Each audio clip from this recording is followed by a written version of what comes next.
way back in 1976. And that was a long, long time ago. And I thought I was happily married, which we were. Without the Lord, okay naman.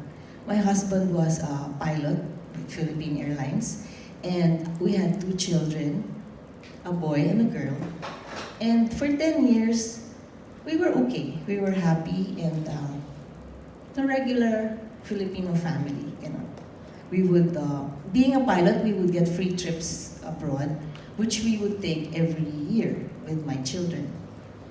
But unfortunately, 10 years later, I found out that my husband was having an affair.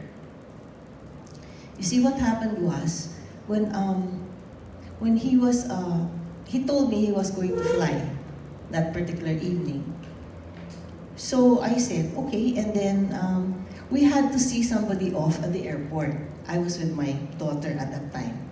And when we passed by a restaurant on the way to Naiya 2, I saw the car. I saw our car. And I said, I thought my husband was going to be away. So I stopped. It was in a restaurant. And then when we went to the restaurant, I saw him with his mistress having dinner. So I confronted them. Actually, I told the driver and my daughter and the yaya, you go home because I need to talk to my husband. So they let me sit at the back of my own car. So my husband was the driver and the other woman was in front. They let me sit at the back. I was really so nervous and I didn't know what to say, I didn't know what to think. Can you imagine how I felt? And right there and then, he told me na wala na tayo, Maricor. Hindi mo ba nararamdaman yan? So it's like, oh my gosh, in front of the mistress, you tell me that our marriage is kaput, gone. So, I was so stunned, I could not even cry. They brought me home, seated at the back of the car, hinatid nila ako sa bahay, and then for about 2 weeks, I was just like a zombie walking around. Until it was my birthday, 2 weeks after that. And my friends from school, treated me to a lunch. And during that time, there were 4 of them, 3 of them. One of them said, if he's having an affair, have one yourself. Gawin mo rin yun. Kaya mo naman eh.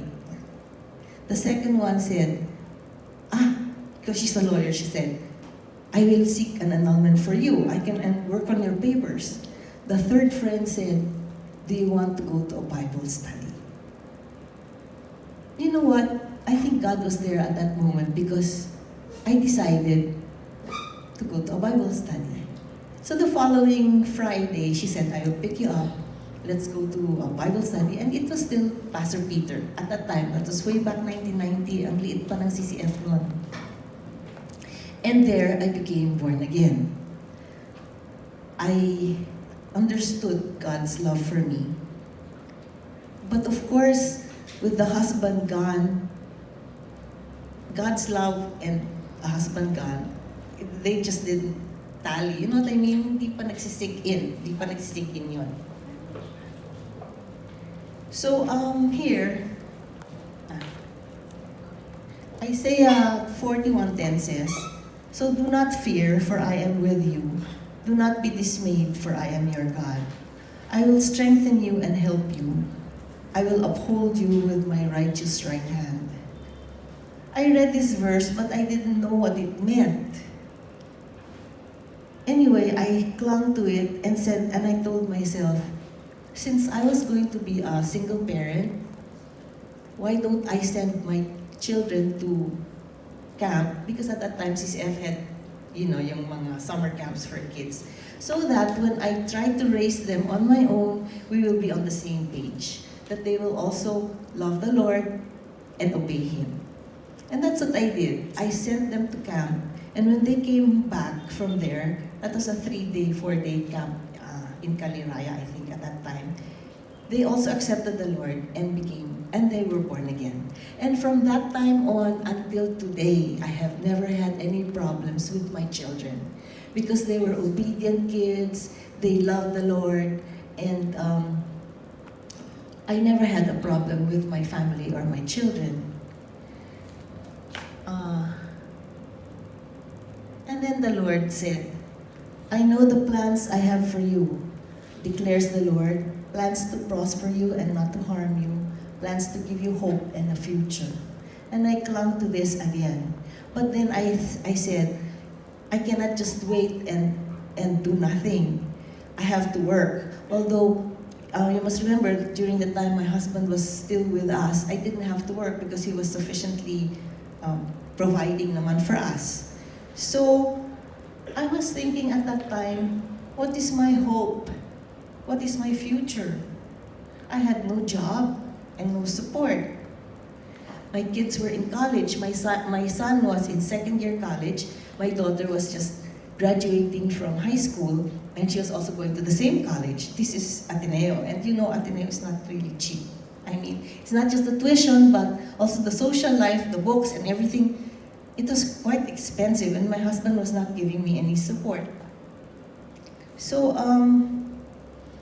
to give you an example how difficult it was, I asked my husband to pay for tuition, and he did naman.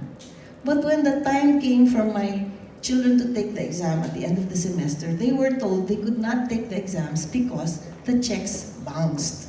So can you just imagine, he gave a check, two checks, but they bounced.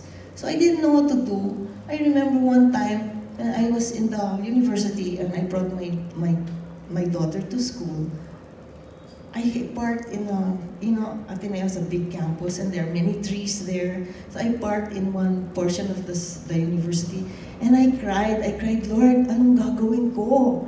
How can I pay for the tuition? It's already the end of the semester.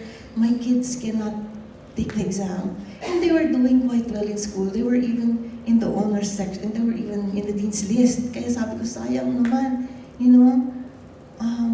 And at that moment, the birds, about 100 birds, went down to just peck on the ground, and they started to eat. And all the more I cried because God was telling me, look at those birds. Kagaya kanina nakita natin, di ba? If I can feed them, can't I not pay for the tuition of your children? So, para akong sirang ulo nandun, iyak nang iyak dun sa campus na yun. But from that time on, I realized God will really not leave me or forsake me. And He will always prosper me and never harm me or my children. And that He will always give me a hope and a future. So what did I do? I thought, what can I do? During one of the nights when I was so down, instead of wallowing in misery, I decided to do something. So this is my first project.